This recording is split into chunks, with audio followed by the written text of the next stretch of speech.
বন্ধুরা, আজকের আমার ভিডিওর বিষয়বস্তু হলো মধুকামিনী গাছের পরিচর্যা। মধুকামিনী অর্থাৎ সুগন্ধের ভাণ্ডার অথবা একটি জীবন্ত ফুলদানি।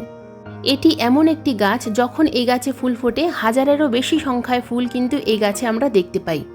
বন্ধুরা, যদি তোমাদের মধুকামিনী গাছে একেবারেই ফুল না আসে, গাছের পাতা যদি হলুদ হয়ে যায়, কি এমন পরিচর্যা করতে হবে, কোন ঘরোয়া খাবার এই মধুকামিনী গাছে প্রয়োগ করলে গাছে প্রচুর পরিমাণে ফুল আসবে, হোমমেড খাবারের সাথে সাথে বলবো আজকের এমন 4টে সিক্রেট টিপস, যে সিক্রেট টিপস জানলে তোমাদের বাগানের মধুকামিনী গাছে প্রচুর পরিমাণে ফুল আসবে। তার সাথে সাথে বলবো কয়েকটা ইম্পর্টেন্ট কেয়ার টিপস, যে কেয়ার টিপসগুলো জানা অবশ্যই প্রয়োজন।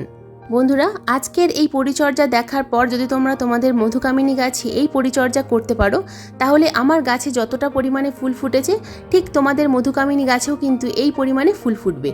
তাই আজকের ভিডিওটা কিন্তু একটু স্কিপ করো না বন্ধুরা, সম্পূর্ণ ভিডিওটা কিন্তু মনোযোগ দিয়ে দেখতে থাকো।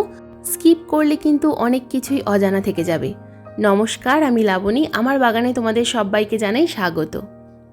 বন্ধুরা, যদি তোমাদের বাগানে মধুকামিনী গাছ থেকে থাকে অথবা যদি নতুন চারা গাছ কিনে আনতে চাইছো নার্সারি থেকে, তাহলে এটাই কিন্তু আদর্শ সময়। নতুন মধুকামিনী গাছ কিনে এনে প্রতিস্থাপন করতে চাইলে কিভাবে কোন মাটিতে প্রতিস্থাপন করতে হবে, যদি পুরনো গাছ থেকে থাকে সেই গাছে যদি ফুল না আসে তাহলে কোন খাবার প্রয়োগ করতে হবে, তা আজকের ভিডিওতে কিন্তু সম্পূর্ণভাবে আমি দেখিয়ে দেব। তাই আজকের ভিডিওটা মনোযোগ দিয়ে দেখতে থাকো। বন্ধুরা, প্রথমেই বলবো কয়েকটা ইম্পর্টেন্ট কেয়ার টিপস, যে কেয়ার টিপসগুলো জানলে তোমাদের বাগানের মধুকামিনী গাছে কিন্তু প্রচুর পরিমাণে ফুল আসবে। প্রথম যে ইম্পর্টেন্ট কেয়ার টিপস সেটা হলো, মধুকামিনী গাছ হলো একটি গ্রীষ্মকালীন ফুলের গাছ, তাই এই সময় কিন্তু মধুকামিনী গাছে প্রচুর পরিমাণে ফুল আসে। ফেব্রুয়ারি মাসের মাঝামাঝি সময় থেকে মার্চ মাসের শেষ সময় পর্যন্ত এই গাছের কিন্তু প্রুনিং এবং রিপোর্টিং করার আদর্শ সময়। মার্চ মাস থেকে অক্টোবর মাস পর্যন্ত এই গাছে কিন্তু প্রচুর পরিমাণে ফুল দেখা যায়। শুধুমাত্র শীতকালেই এই গাছ ডরমেন্সিতে থাকে। আজ মে মাসের 27 তারিখ, আর তোমরা সামনেই দেখতে পাচ্ছ আমার এই মধুকামিনী গাছে কতটা পরিমাণে ফুল এসেছে। এখনও কিন্তু প্রচুর পরিমাণে কুঁড়ি রয়েছে, আর প্রত্যেক দিন এই গাছে প্রচুর ফুল ফুটছে। টিপস নাম্বার 2, আমরা মধুকামিনী গাছ নার্সারি থেকে কখন কিনব? এই গ্রীষ্মকালই হলো কিন্তু এই গাছ কেনার আদর্শ সময়। এই সময় যদি তোমরা নার্সারি থেকে এই মধুকামিনী গাছ কিনে এনে প্রতিস্থাপন করো, তাহলে কিন্তু খুব ভালো গ্রোথ হবে। কারণ সামনেই বর্ষাকাল, আর বর্ষাকাল হলো যে কোনো গাছের গ্রোথের আদর্শ সময়। 3 নম্বর যে টিপস সেটা হলো, তোমরা যদি এই সময় নার্সারি থেকে কামিনী গাছ কিনতে চাও, তাহলে ভ্যারাইটি জানা অবশ্যই প্রয়োজন। এই গাছের কিন্তু 3 ধরনের ভ্যারাইটি হয়। একটা হলো মধুকামিনী, একটা হলো নর্মাল ভ্যারাইটি যেটা বড় বড় পাতা হয়, এবং 3 নম্বর যেটা হলো সেটা হলো টেবিল কামিনী। তো টবের জন্য ছাদ বাগানে এই মধুকামিনী গাছটাই হলো আদর্শ, আর যে বড় পাতার যে গাছটা সেটা কিন্তু জমির জন্য খুব আদর্শ। জমিতে সেই বড় পাতার গাছটা তোমরা বসাতে পারো। আর যেটা টেবিল কামিনী সেই গাছে কিন্তু ফুল আসে না, ছোট বনসাই আকারে শুধুমাত্র টবেই থেকে যায়। সব থেকে ভালো এই মধুকামিনী গাছ। যদি তোমরা কামিনী গাছ কিনতে চাইছো, তাহলে এই মধুকামিনী গাছটাই কিন্তু কিনে এনে তোমাদের ছাদ বাগানে রাখতে পারো। অসাধারণ ফুল হয় এবং সুগন্ধে ভরপুর। এরপর আসি 4 নম্বর টিপসের কথায়।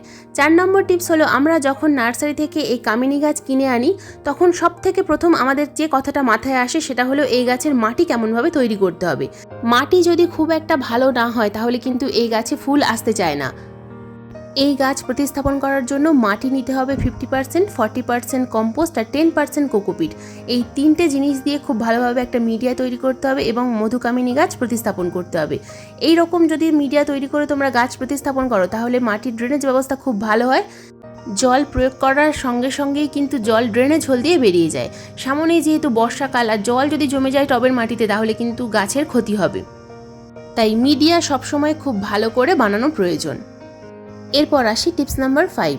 টিপস নাম্বার 5 হলো টবের সাইজ। আমরা কেমন টবে এই মধুকামিনী গাছকে প্রতিস্থাপন করব। আমার এই যে গাছটা, এটার বয়স 1 বছর। তো এই গাছটা আমার কিন্তু 12 ইঞ্চি টবে রয়েছে। আগের বছর আমি কিনেছিলাম, তো কিনে এনে আমি কিন্তু 10 ইঞ্চি সাইজে টবে প্রতিস্থাপন করেছিলাম। তারপর এই বছর ফেব্রুয়ারি মাসে আমি এই গাছটাকে 12 ইঞ্চি টবে শিফট করেছি। তার কারণ এই গাছের কিন্তু রুট বাউন্ড খুব তাড়াতাড়ি হয়, আর রুট বাউন্ড খুব বেশি হয়ে গেলে শিকড়ের গ্রোথ তো খুব বেশি, সেই কারণে গাছে ফুল আসতে চায় না। তাই সব সময় এই গাছ কিন্তু 10 ইঞ্চি অথবা 12 ইঞ্চি টবেই খুব ভালো গাছের গ্রোথ হয়। তাই তোমাদের বাগানে যদি ছোট টবে থাকে আর গাছে যদি ফুল না আসে, তাহলে তোমরা কিন্তু এই গাছকে এই সময় রিপোর্টিং করতে পারো। এরপর আসি 6 নম্বর টিপস। 6 নম্বর টিপস হলো আমরা এই গাছকে কিভাবে নতুন নতুন চারা তৈরি করতে পারবো। একটা গাছ যদি পুরনো গাছ বাড়িতে থাকে, সেই গাছ থেকে কিন্তু তোমরা ডাল থেকে চারা তৈরি করতে পারো অথবা বীজ থেকে চারা তৈরি করতে পারো। আমার এই সামনে যে গাছটা দেখতে পাচ্ছ, এটা হলো বড় পাতার যে কামিনী গাছ, যেটা জমিতে হয় সেই গাছটা। তাছাড়া তোমরা কিন্তু এই গাছের বীজ থেকেও চারা তৈরি করতে পারো। এই গাছে কিন্তু বীজ তৈরি হয়, প্রথমে সবুজ রঙের হয়, তারপর কমলা কালার, তারপর লাল কালার। তো লাল যখন হয়ে যাবে তখনই কিন্তু লাল কালারের ভিতরে একটা বীজ থাকে, সেটা দিয়ে কিন্তু চারা তৈরি করা যায়। যদি তোমাদের গাছে যদি কোনো রকম কোনো বীজ থেকে থাকে, লাল রঙের ফল যদি দেখতে পাও, তাহলে সেগুলো কিন্তু ফেলে না দিয়ে তোমরা কিন্তু ছায়া জায়গায় শুকনো করে নিয়ে স্টোর করে রাখতে পারো, অথবা চারা তৈরি করে নিতে পারো, অথবা ডাল থেকেও খুব সুন্দর কিন্তু এই গাছে চারা তৈরি হয়ে যায়। টিপস নাম্বার 7, এই মধুকামিনী গাছকে আমরা কোথায় রাখবো। এটা যেহেতু একটা গ্রীষ্মকালীন ফুলের গাছ, তাই অবশ্যই এই গাছকে আমাদের ফুল সানলাইটের মধ্যে রাখতে হবে। ফুল সানলাইটের মধ্যে না রাখলে কিন্তু এই গাছে ফুল আসতেই চাইবে না। তবে এখানে কিছু কথা রয়েছে। ছোট যদি কোনো রকম কোনো গাছ হয় যে গাছে ফুল একেবারেই আসছে না, সেই গাছকে তোমরা কিন্তু সারা দিন রোদ্দুরে রেখে দেবে। আর যে গাছে ফুল ফুটে গেছে, যেমন ঠিক দেখতে পাচ্ছ আমার গাছে যেমন ফুল ফুটেছে, এই গাছ ফুল ফোটা অবস্থায় এই গাছ যদি সারাদিন রোদ্দুরের মধ্যে থাকে, তাহলে কিন্তু অনেক সময় দেখা যায় ফুলগুলো খুব তাড়াতাড়ি ব্রাউন কালার হয়ে যায় এবং সব একদিনের মধ্যেই ঝরে পড়ে যায়। তাই যখনই এই গাছে ফুল ফুটবে, তোমরা যদি পারো চেষ্টা করো এই গাছের উপরে কোনো শেড দিয়ে দেওয়ার। যদি গ্রিন নেটের ছায়া করে দিতে পারো তাহলে খুব ভালো হয়। যখনই আবার ফুল ফুটে যাবে, ফুল ফুটে যখন শুকিয়ে ঝরে যাবে, আবার এই গাছের উপর থেকে কিন্তু শেড সরিয়ে নিতে হবে, তবেই কিন্তু আবার দ্বিতীয়বার এই গাছে ফুল ফুটবে। আবার প্রচুর পরিমাণে বৃষ্টির কারণেও কিন্তু এই ফুলগুলো খুব সহজেই ঝরে পড়ে যায়। Tips number 8, watering. আমরা আমাদের মধুকামিনী গাছে জল কতটা পরিমাণে প্রয়োগ করব। আমরা যখনই এই গাছে জল দিই না কেন, সবসময় একবার করে কিন্তু এই গাছে স্প্রে অবশ্যই করব। জলে স্প্রে করা অবশ্যই প্রয়োজন। এখন মাঝে মাঝে বৃষ্টি হচ্ছে, তাই জলে স্প্রে করার আর প্রয়োজন নেই। ফুল থাকা অবস্থায় জলে স্প্রে করা যাবে না, যখন ফুল ফুটবে না সেই সময় জলে স্প্রে করতে হবে। আর এই গাছে জল কতটা পরিমাণে প্রয়োগ করব। টবের মাটি কখনোই খুব বেশি কাদা কাদা করা যাবে না, আবার খুব বেশি শুকনোও করা যাবে না। খুব যদি প্রচুর পরিমাণে আমরা ওভার ওয়াটারিং করে ফেলি, তাহলেও কিন্তু কুঁড়িগুলো সব ব্রাউন কালার হয়ে ঝরে পড়বে। আর আবার যদি আমরা টবের মাটি খুব বেশি শুকনো খটখটে করে রেখে দিই, তাহলেও কিন্তু কুঁড়ি ঝরে পড়বে। ফুল যদি থাকে গাছে, ফুলগুলোও ঝরে পড়বে। তাই টবের মাটি সবসময় হালকা ময়েশ্চার রাখতে হবে। টবের মাটি যেন কখনোই কাদা জাপজাপে না হয়ে থাকে। দেখো আমার টবের মাটি হালকা সবসময় ময়েশ্চার হয়ে রয়েছে, কখনোই কিন্তু খুব বেশি শুকনো নয়। তবে আজকে যেহেতু আমি এই গাছে খাবার প্রয়োগ করব, সেই কারণে কিন্তু টবের মাটি অনেকটাই শুকনো রয়েছে, একেবারে ভেজা নয়। তাই এই মধুকামিনী গাছের ফুল ফোটা অবস্থায় খুব রোদ্দুরও এই গাছের পছন্দ নয়। আবার খুব বেশি জল যদি গাছে টবের মাটিতে আমরা প্রয়োগ করি, তাহলেও কিন্তু ফুল এবং কুঁড়ি খুব তাড়াতাড়ি ঝরে পড়ে। বন্ধুরা, এই যে ছোট ছোট কেয়ার টিপসগুলোর কথা বললাম, এগুলো অবশ্যই কিন্তু তোমরা ফলো করো। এবার বলবো, ভিডিওর প্রথমেই যে বলেছিলাম 4টে এমন সিক্রেট টিপসের কথা বলবো, যে 4টে সিক্রেট টিপস ফলো করলে তোমাদের বাগানে যদি এখনও পর্যন্ত মধুকামিনী গাছে ফুল না আসে, আজ যেহেতু মে মাসের 27 তারিখ, এই মুহূর্তে কিন্তু মধুকামিনী গাছে ফুল ফুটে যাওয়ার কথা। যদি এখনও পর্যন্ত ফুল না আসে, তাহলে কোন কোন ট্রিক্স ফলো করতে হবে, কোন ট্রিক্স ফলো করলে এই গাছে প্রচুর পরিমাণে ফুল আসবে। তো প্রথম যে সিক্রেট টিপস, সেটা হলো আমাদের এই মধুকামিনী গাছে প্রুনিং। ফেব্রুয়ারি মাসের মাঝামাঝি সময় আমাদের মধুকামিনী গাছে প্রুনিং করতে হয়।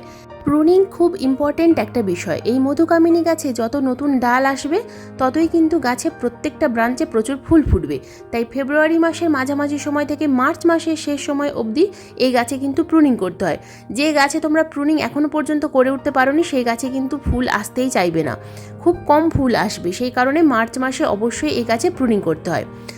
সিক্রেট টিপস নাম্বার 2, যদি তোমরা এখনও পর্যন্ত প্রুনিং করে উঠতে না পারো, তাহলে চিন্তার কোনো কারণ নেই। এই সময় যে সমস্ত গাছে ফুল আসেনি, সেই গাছে তোমরা হালকা করে টিপ প্রুনিং করে দাও।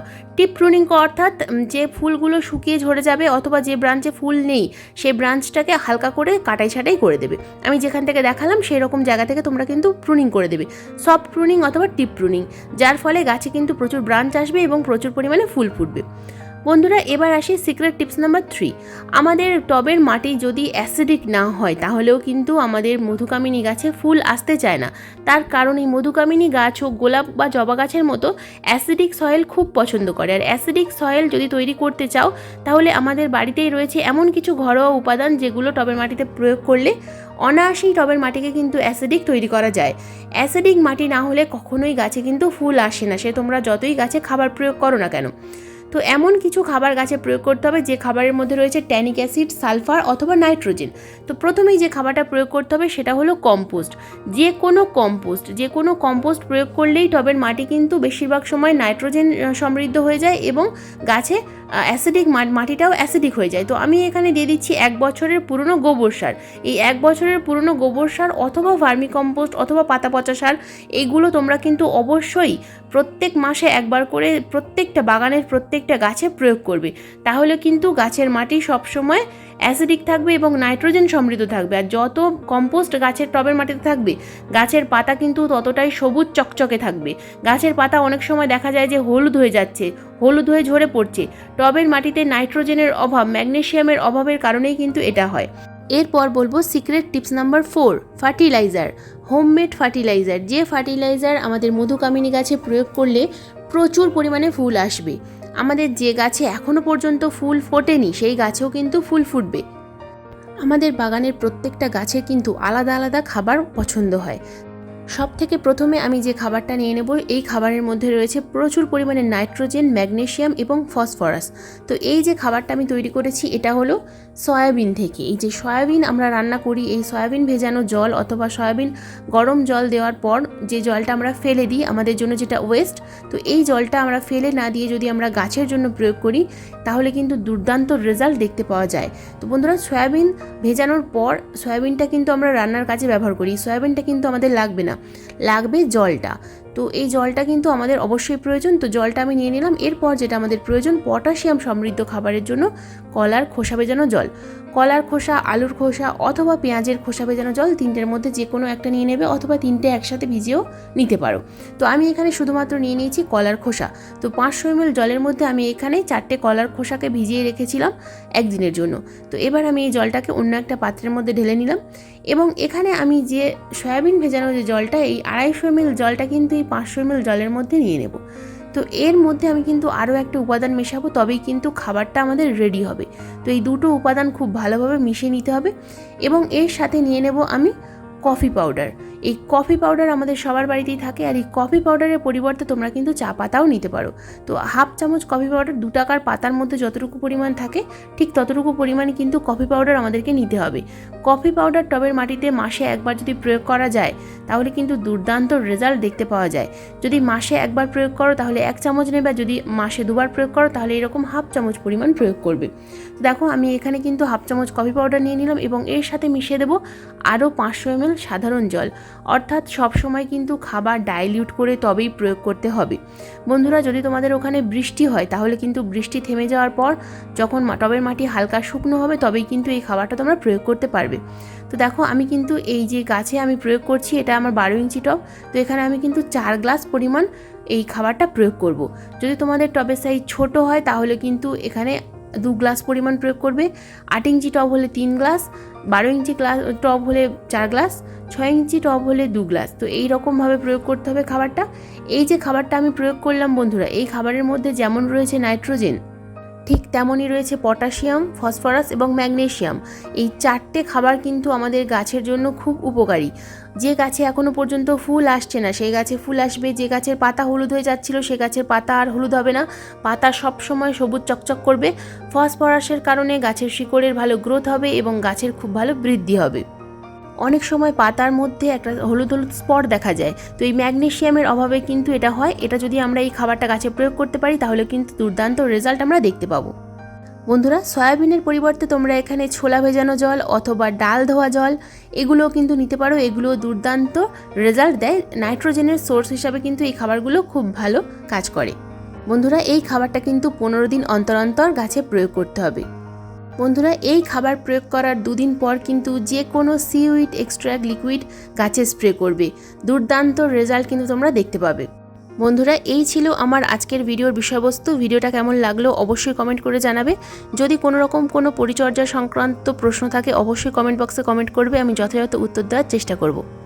আজকের ভিডিওটা যদি ভালো লেগে থাকে তাহলে একটা লাইক করো, শেয়ার করো এবং চ্যানেলে যদি নতুন বন্ধু হয়ে থাকো চ্যানেলটাকে সাবস্ক্রাইব করে পাশের বেল আইকনটা প্রেস করে দিও এই রকম নিত্য নতুন বাগান সংক্রান্ত ভিডিও দেখার জন্য। আজকের ভিডিওটা সম্পূর্ণ মনোযোগ দিয়ে দেখার জন্য তোমাদের সবাইকে জানাই অসংখ্য অসংখ্য ধন্যবাদ।